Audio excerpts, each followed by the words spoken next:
Good morning, planet.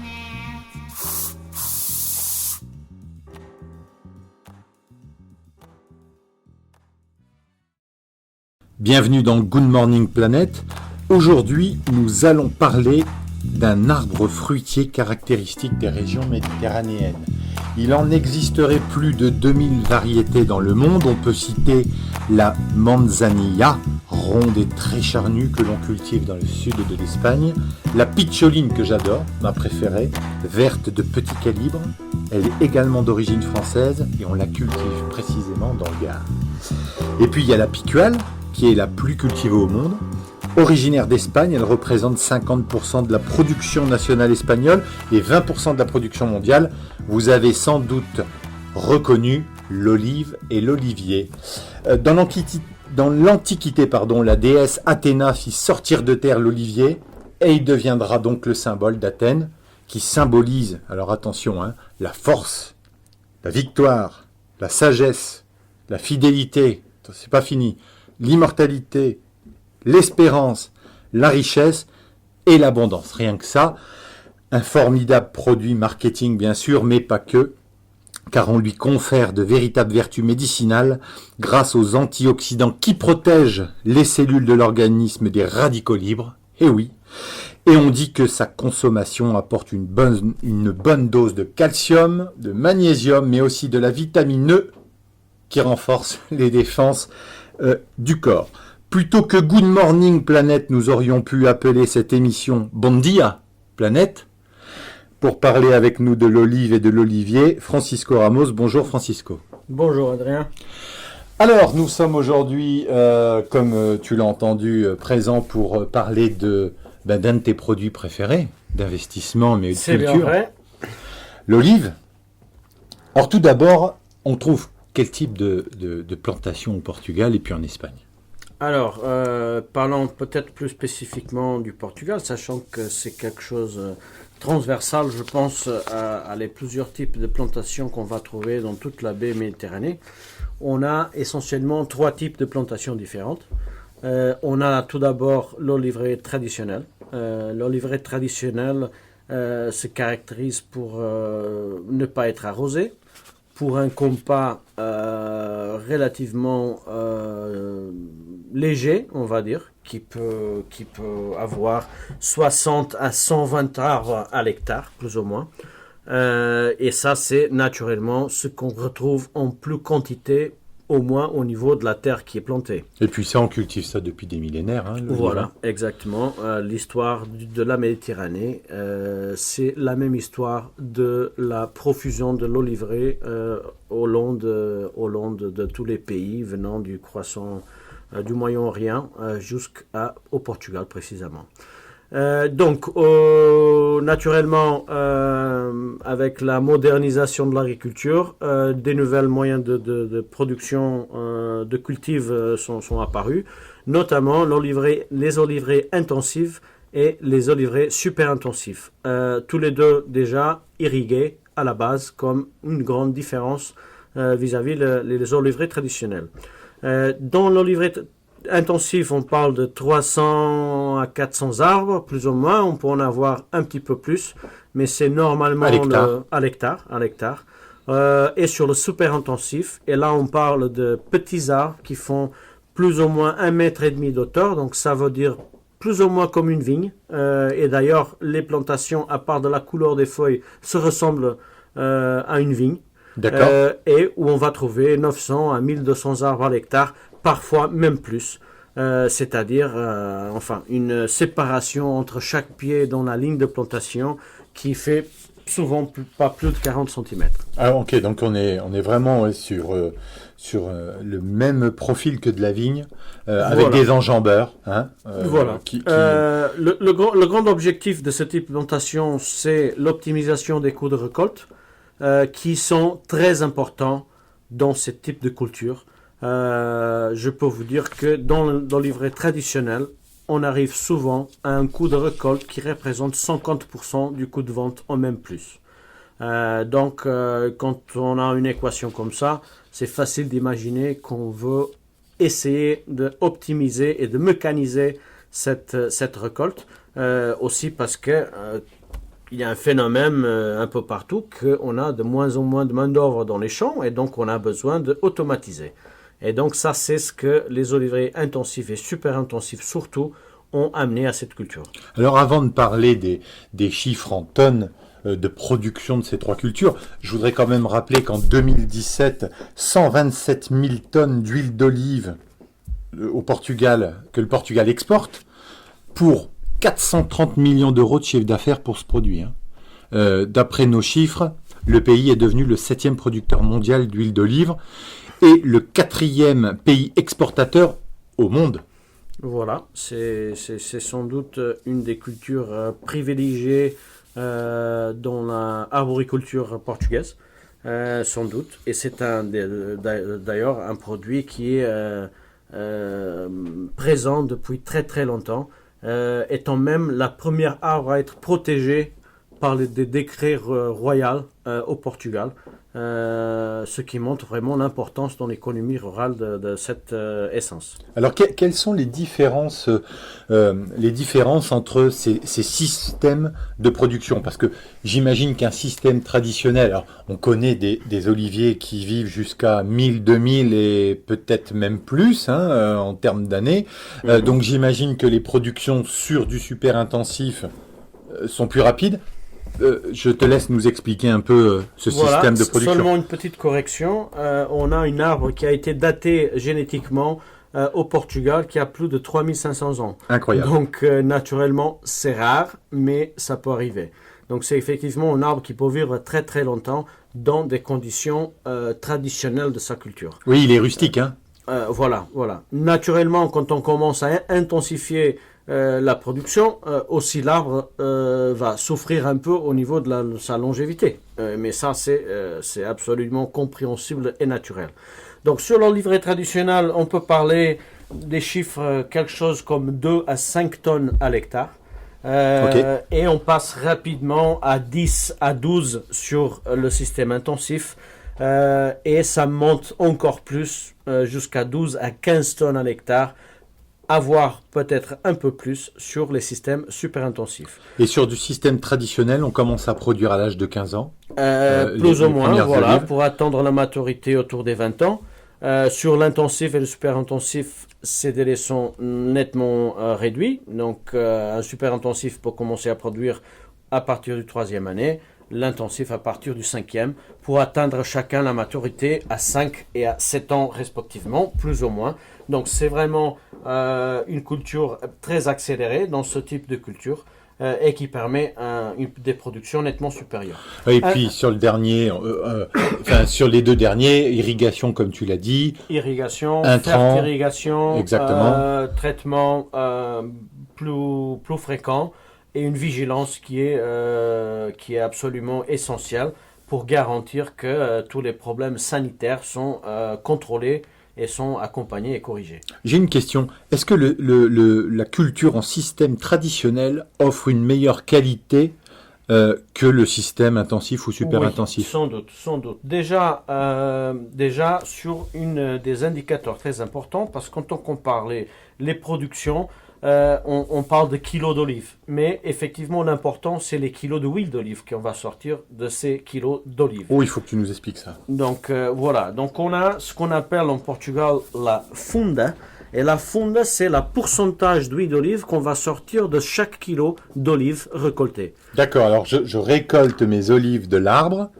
je vais les emmener à la presse, et là elles vont produire de l'huile d'olive. Voilà, par pression, on va obtenir l'huile d'olive et cette funda peut varier fortement d'un minimum de 12% quand le système est très intensif et il y a beaucoup d'arrosage vis-à-vis la capacité de convertir et de produire l'eau que l'arbre va fournir. Et ça peut monter jusqu'à 22, 23, 24% sur les systèmes traditionnels où il y a effectivement, même si on a une production en kilos nettement inférieure, on aura une productivité au kilo qui est supérieure. Aussi, dans la qualité des différents types de grasses qui sont à l'intérieur de l'huile d'olive, on aura une meilleure qualité sur les systèmes traditionnels. Est-ce qu'on utilise, par exemple, sur le système traditionnel, on les utilise plus pour la confiserie ou pour l'huile d'olive, ou peu importe, ça dépend finalement les variétés que l'on a? Je dirais que les variétés sont plus importantes. D'ailleurs, par exemple, sur les super intensifs, on est très limité vis-à-vis les variétés qu'on peut produire. D'accord. Il y a peut-être 3-4 variétés qui sont utilisées. Ce sont celles qui tiennent une pression aussi grande sur l'arbre. Autant que sur le traditionnel, on a, comme tu as bien dit, des centaines, voire des milliers de variétés. Et donc, ça permet aussi, sur les oliveraies traditionnelles, obtenir des huiles d'olive avec des caractéristiques, des odeurs, des saveurs qu'on ne trouvera jamais sur des systèmes super intensifs. L'intensif, il est plus flexible. Il permet déjà de faire entrer un plus grand nombre de variétés, sachant qu'il y a peut-être une dizaine, une quinzaine, voilà, qui sont plus utilisées dans ce système. Donc voilà. Sur la partie confiserie versus huile d'olive, on a, je dirais d'abord la question de la variété. Ça c'est important parce qu'en étant limité sur le super intensif, on l'utilise plutôt pour l'huile. Le traditionnel, on va rencontrer les deux, mais l'intensif, attention, on fait beaucoup de confiserie avec les productions intensives aussi. Il y a, après, c'est une question de marché, de demande de marché, du temps de stockage, Okay. parce que sur la confiserie, on est plus limité au niveau de tout le canal de production. C'est plus délicat aussi sur la récolte. Il faut faire plus attention à l'état du fruit en fin de récolte. Donc, on va privilégier plutôt des méthodes avec une mécanisation moins intense au même de la récolte manuelle. Et justement, je voudrais qu'on parle de l'entretien. Alors, je sais que c'est pas facile. Je vais te demander de me parler un peu de coûts. Je vais te demander qu'on parle un petit peu d'argent, parce que c'est quand même le nerf de la guerre. Et lorsque l'on parle d'investissement, il est quand même important d'avoir des références de prix. On parlera aussi un peu de l'achat du prix de tout ce qui est huile, olive en vrac, etc. Où j'espère tu pourras nous donner quelques indications. Je reviens sur ce que je dis au début. Je vais te demander un peu si tu peux nous éclairer sur le prix du coût d'entretien, en sachant qu'on est sur du naturel, que certains sols sont différents d'autres. Il y a toujours des grandes variétés, mais on peut naturellement avoir une idée, plus ou moins. Une moyenne. Et il faut aussi distinguer en ce qui est, par exemple, et du point de vue d'un investisseur, quelqu'un qui arrive sur une oliverie traditionnelle et qui veut la remettre au point et en sortir la plus bonne production possible, il faut tenir en compte que parfois il faut faire des corrections de sol, il faut faire ajouter de l'engrais, etc.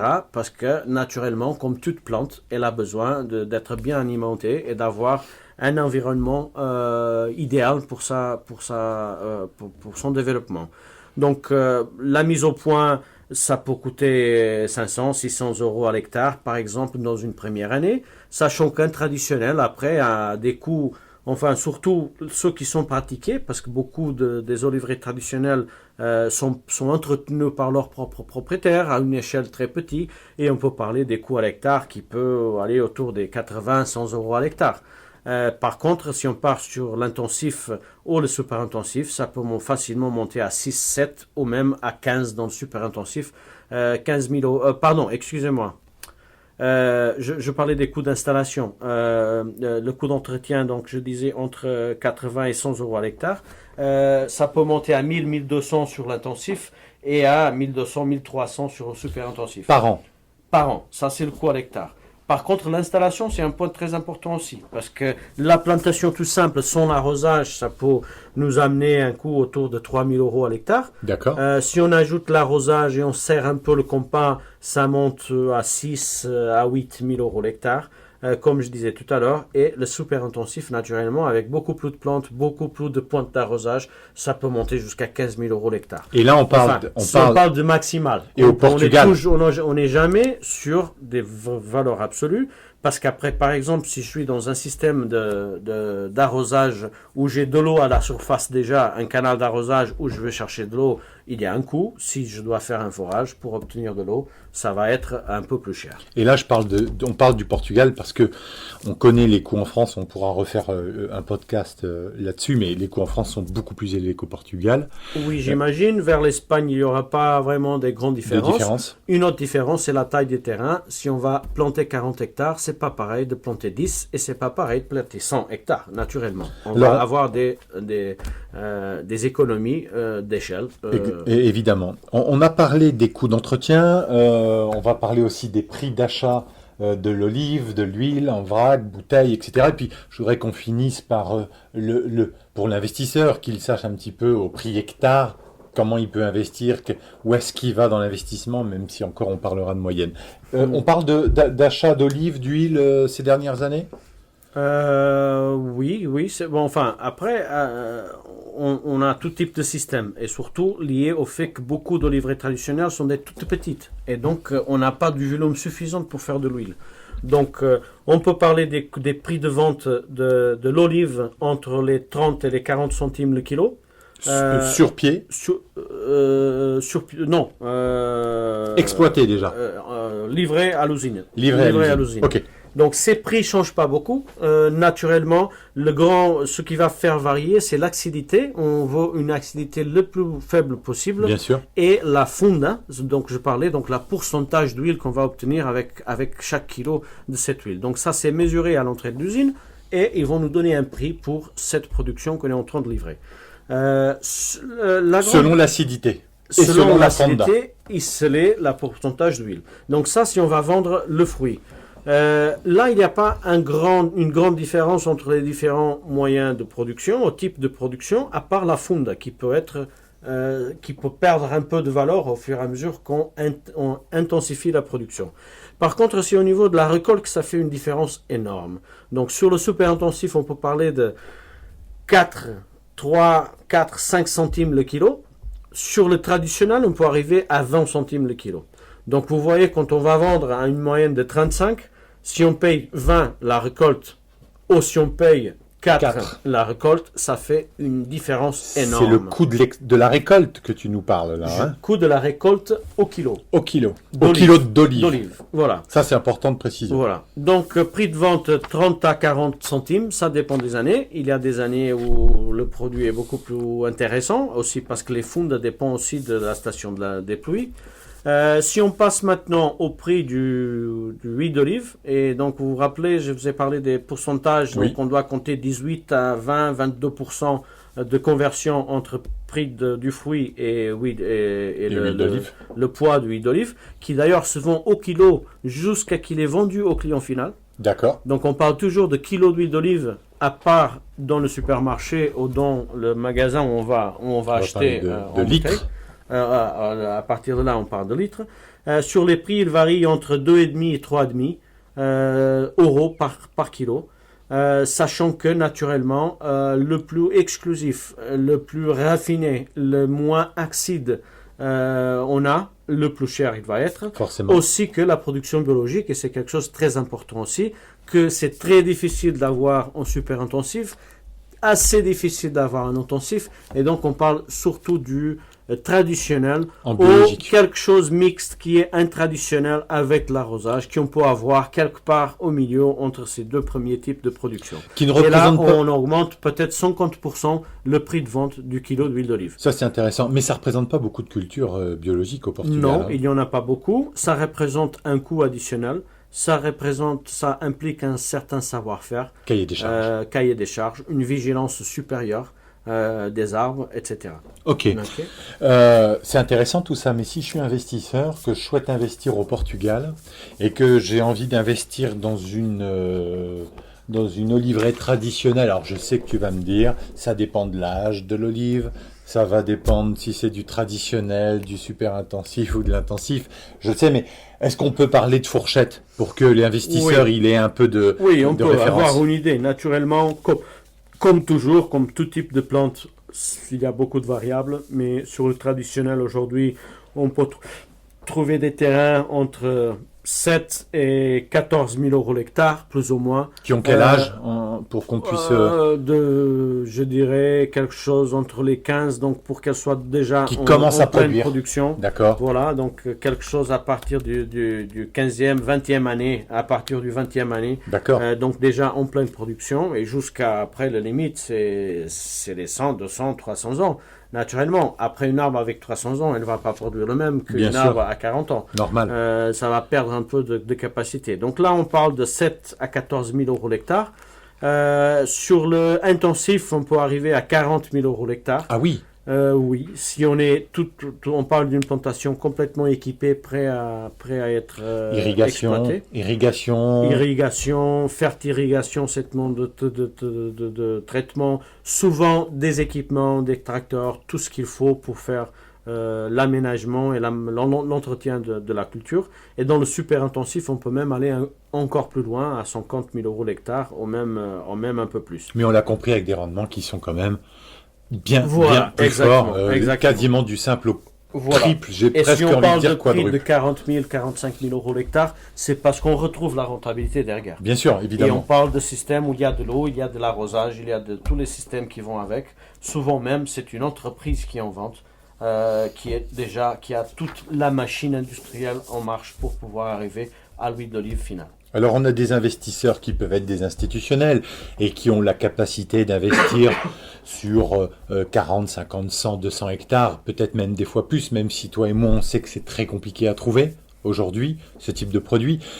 Quelle est pour toi la surface minimum productive pour un investisseur qui souhaite dire j'ai un investissement où il y a du rendement intéressant parce que j'ai une capacité de vendre mes olives et d'avoir un peu de retour sur investissement.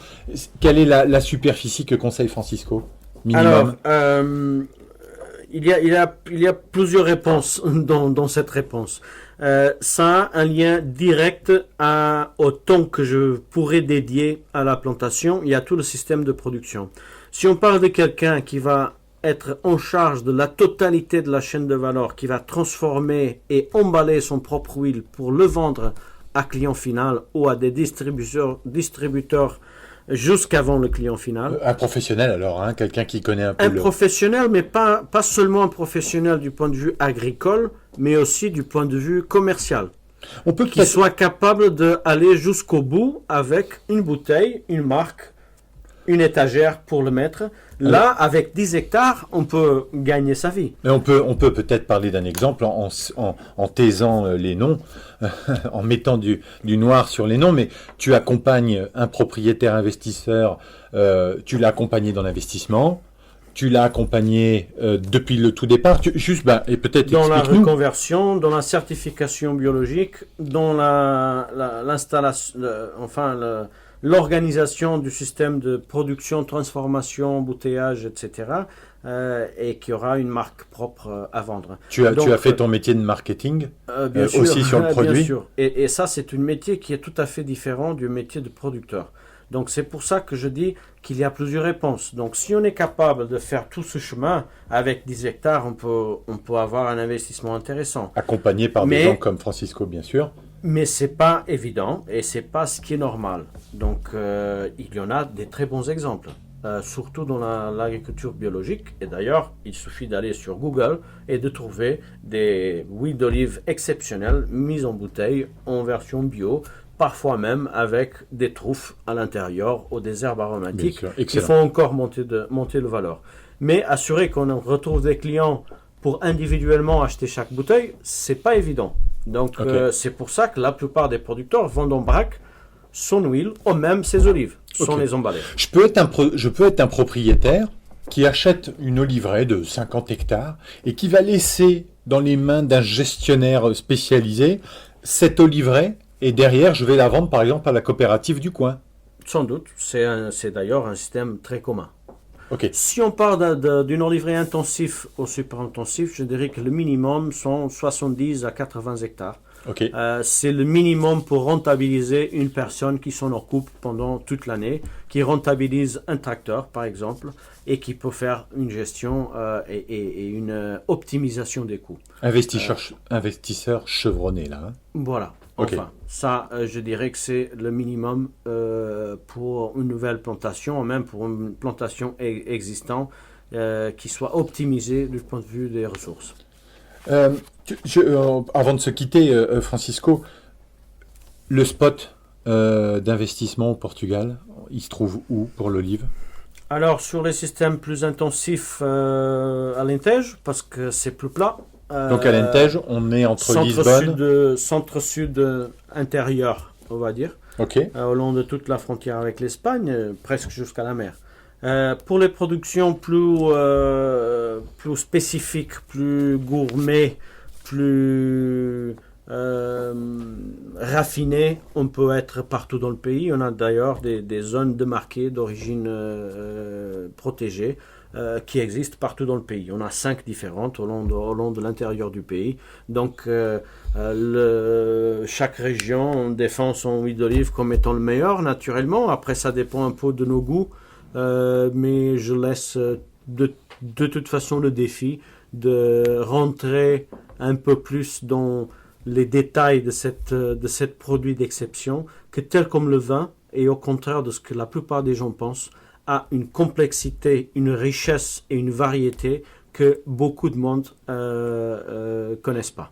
Et puis on peut dire très bien que tu me confirmes que n'importe où, dans n'importe quelle région, un investisseur va investir dans une oliveraie, il trouvera à vendre son produit à un acheteur, à un industriel, à un récoltant. Oui, les olives certainement, les olives et l'huile d'olive en vrac.